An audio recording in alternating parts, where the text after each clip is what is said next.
Hello, dear friends. Assalamu alaikum. You know about me. I pleader Javed Ali Silro, Advocate High Court. Once again, I'm here to discuss about the law and to share my little knowledge which I have read, which the skills which is very important and the knowledge which is on class level. So today I'm here again for you guys, for you viewers, for you dears, for my friends, to giving you the such information about the basic categories of the law, and which is also very fundamental as well as very essential about the law. So preliminary, we must aware from this that what is crime.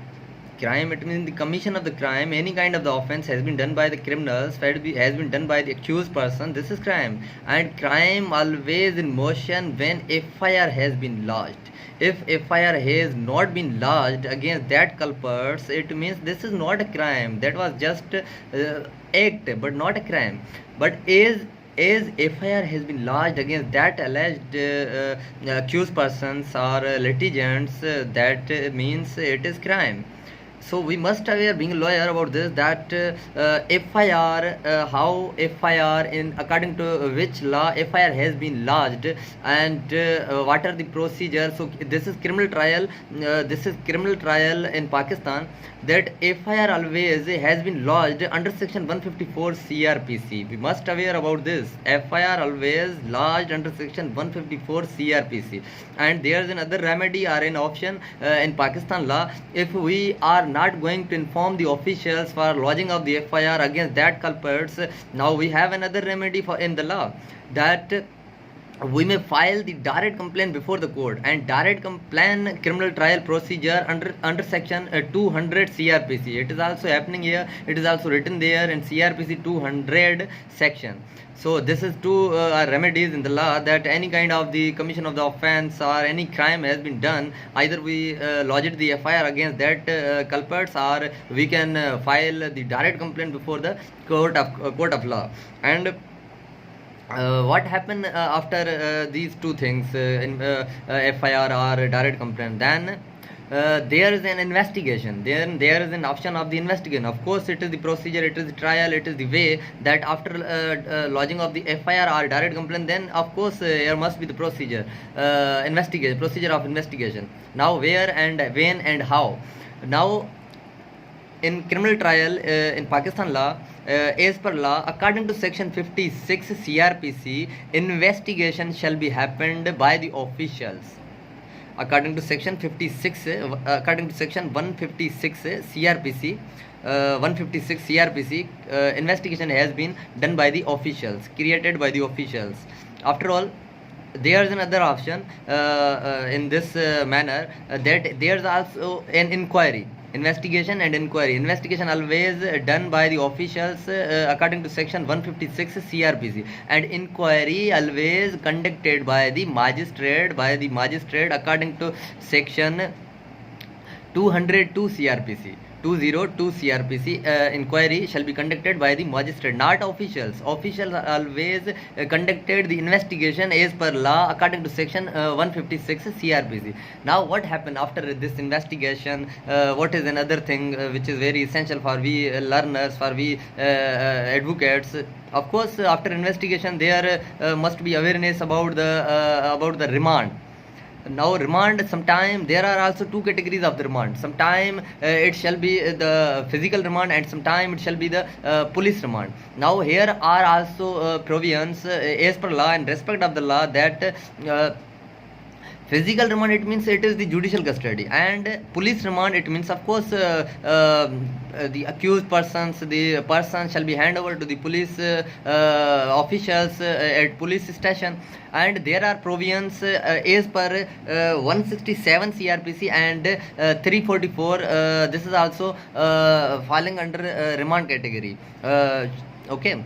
Furthermore, after conducting the this police remand or physical remand, then what happened? Then of course there is the remedy, there is the category of the challan, submission of the challan. Challan, it means the report of the police officials. Now The report of the police station, police officials under section in as per law under section 173 CRPC shall be submitted by the officials before the court of law.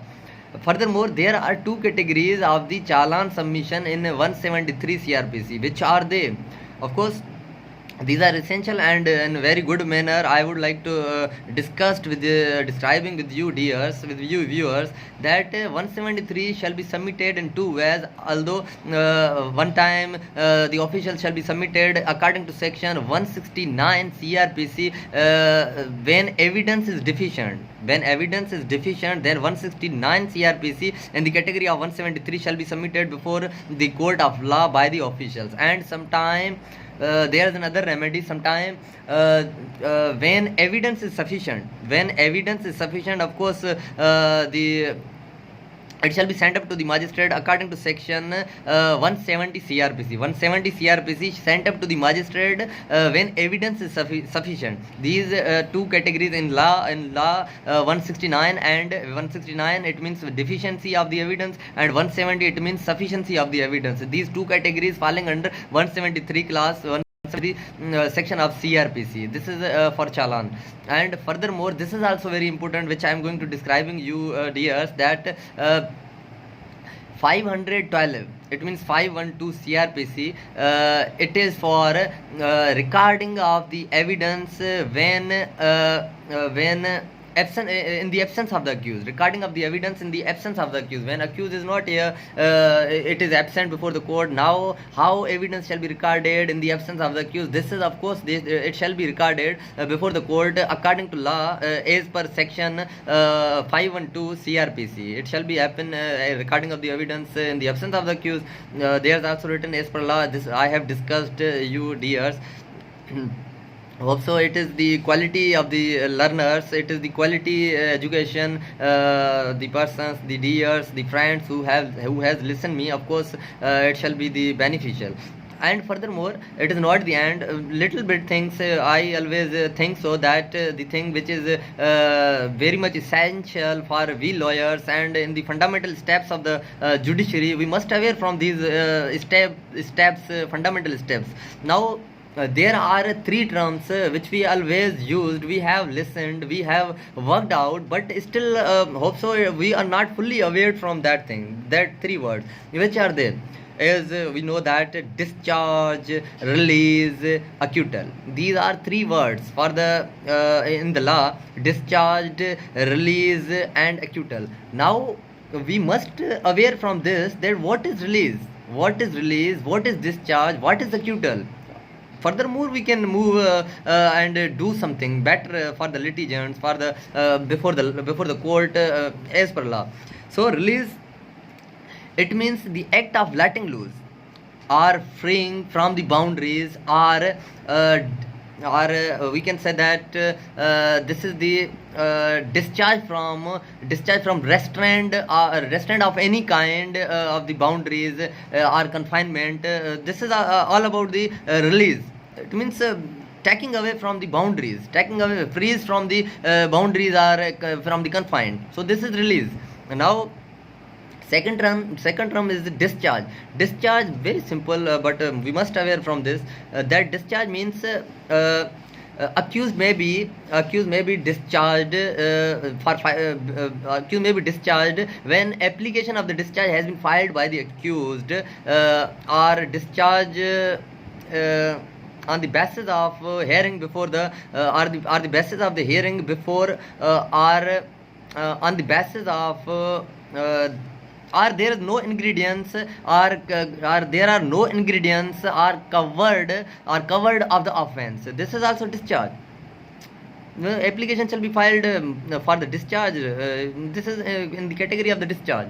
And furthermore, there are last term acquittal. According to my little knowledge, this is very much important that we must aware from this. So this is acquittal. What is acquittal? Acquittal means when the prosecution failed to prove the guilt of the accused. Listen it carefully, when the prosecution failed to prove the guilt of the accused, then court has power to acquit the accused.